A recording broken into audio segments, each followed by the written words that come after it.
Victoria Ashford stood in the grand foyer of the 8 million Mediterranean estate, her Cartier watch catching the afternoon light.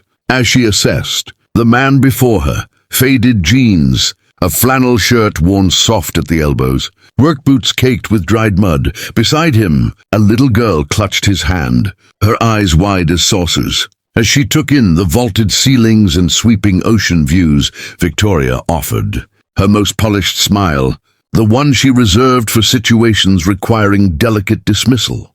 "I'm sorry," she said, her voice smooth as silk. "If you believe in kindness, second chances, and the power of small moments to change lives, please like, comment, share, and subscribe to Kindness True Stories. Also, tell us in the comments where in the world are you watching from. But this property isn't quite suited to your budget." The man looked down at his daughter, then back at Victoria. His expression remained utterly calm. "I'll buy it cash." Victoria laughed, certain this was a joke. Then she saw his eyes. They were the color of weathered denim, steady and unyielding, and in them was a certainty that made her polished smile falter for a fraction of a second. It was the look of a man who stated facts, not made wishes. 3 hours earlier, a dust-covered Ford F-150 had rumbled into the coastal town of Carmel by the sea. The truck looked decidedly out of place among the Mercedes sedans and Tesla SUVs that lined the quaint streets. Its paint faded from years of sun and honest work, its bumper sticked with the ghost of a logo for a custom cabinetry shop. Behind the wheel sat Nathan Cole, 38 years old, with calloused hands and sawdust still clinging to the cuffs of his flannel shirt. In the passenger seat, 7-year-old Emma pressed her nose against the window, watching the boutique shops and art galleries drift past like scenes from a storybook she had never quite believed could be real. "Daddy," she said, her voice carrying that particular mixture of hope and hesitation that children master when they want something desperately, but fear disappointment. "Will the new house look like Mommy's painting?" Nathan glanced at the watercolor, propped carefully between them on the bench seat. Sarah had painted it during her final months, working through the fatigue and the pain, because she said the picture needed to exist. It showed a house perched on coastal cliffs with a garden full of wild flowers and a balcony that seemed to float above the Pacific Ocean. In the painting, 3 figures stood on that balcony, tiny and indistinct, but unmistakably a family, watching something magnificent in the water below. "We're going to find out, sweetheart," Nathan said, his voice thick with an emotion he couldn't quite name. He reached over and squeezed her small hand, feeling the delicate bones beneath her skin. "That's why we're here." They parked in front of a building with gold lettering on the window that read Ashford & Associates, Luxury Real Estate. Since 1978, Nathan had done his research thoroughly, spending late nights at the kitchen table after Emma was asleep, surrounded by financial statements and property listings. This firm handled the most exclusive properties on the Central Coast, including one particular listing that had stopped his heart when he first saw it online 3 weeks ago. A Mediterranean villa on the cliffs of Carmel with an artist's studio and a balcony that matched Sarah's painting in every single detail. He had sold everything to get here. The business he built from nothing, the home they had shared, the land that had been in his family for generations, every board he had nailed, every cabinet he had carved by hand, every penny he had saved since Sarah's diagnosis. All of it had been converted into a number in a bank account, a number large enough to make this possible. It wasn't about the luxury, it was about a promise. The bell above. The door jingled with a discreet, expensive sound as they entered. The receptionist, a polished young woman, looked up from her desk, her eyes traveling from Nathan's boots to Emma's bedraggled stuffed rabbit. "Can I help you?" she asked, her voice polite but distant. "I have an appointment to see the cliffside villa on Pelican Point," Nathan said, his voice even. "The name is Cole." The woman scanned her appointment book, a slight frown on her face. I don't see anything for today. Let me check. She picked up the phone, murmured something, and shot a nervous glance toward a corner office.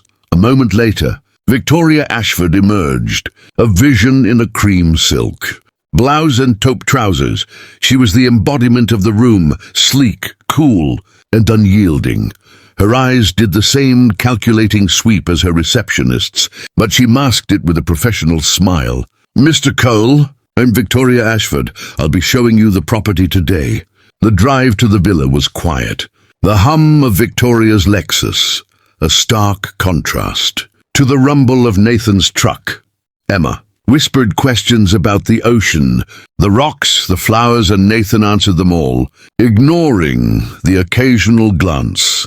Victoria sent his way in the rearview mirror, a glance that spoke volumes about assumptions and social tax brackets, and then they stood in the foyer, with the sun streaming through, the massive windows and the sound of the surf booming. Far below, it was perfect. It was Sarah's painting, come to life, down to the specific pattern of the tiles on the courtyard floor.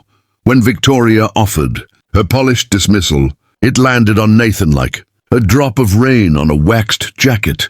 He felt Emma's hand tighten in his. He saw the doubt in the agent's eyes, the certainty that he was a time waster, a dreamer, a man who couldn't possibly understand the value of what stood before him. So he said the only thing that mattered. I'll buy it cash.